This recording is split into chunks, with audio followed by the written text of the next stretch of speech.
Yes, 10,000 രൂപ loss book ചെയ്തു. Dude, പട്ടായം അതല്ല bro, this year 12.1 lakh short time capital gain ഉണ്ട്. ഈ 10,000 രൂപ ലോസ് ബുക്ക് ചെയ്ത ശേഷം എൻ്റെ നെറ്റ് ടാക്സബിൾ ക്യാപിറ്റൽ ഗെയിൻ എന്ന് പറയുന്നത് 12 lakhs ആയി. നിർമ്മലാജിയുടെ ആശീർവാദം കൊണ്ട് അപ് ടു 12 lakh വരെ നമുക്ക് ടാക്സ് ഒന്നും ഇല്ലല്ലോ.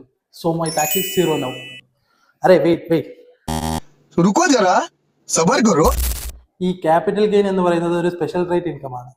ഇത്തരത്തിലുള്ള ഇൻകമിന് സ്പെഷ്യൽ ടാക്സ് റേറ്റ് ഉണ്ട് ഇൻകം ടാക്സിൽ. അതായത് short term capital gain 20%, long term capital gain 12.5%.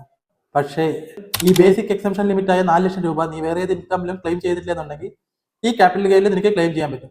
So നിന്റെ ടാക്സ് ഇങ്ങനെയാണ് കാൽക്കുലേറ്റ് ചെയ്യുക. നിന്റെ ഇൻകം ഓഫ് ₹0 to 4 lakh 0% ടാക്സും, and for the income of ₹4 lakh to 12 lakh, അതായത് 8 ലക്ഷം രൂപയ്ക്ക് 20% ടാക്സും.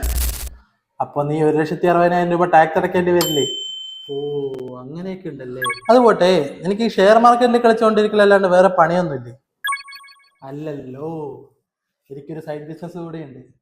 Do you know what? എനിക്ക് ദിസ് ഇയർ അതിൽ നിന്ന് 3.5 lakh നെറ്റ് ഇൻകം കിട്ടിയിട്ടുണ്ട്. സോ ആ ഇൻകം എനിക്ക് ടാക്സബിൾ ആണല്ലേ? Of course. To get contents like this, follow Investment Consultants and don't forget to like, comment and share this video.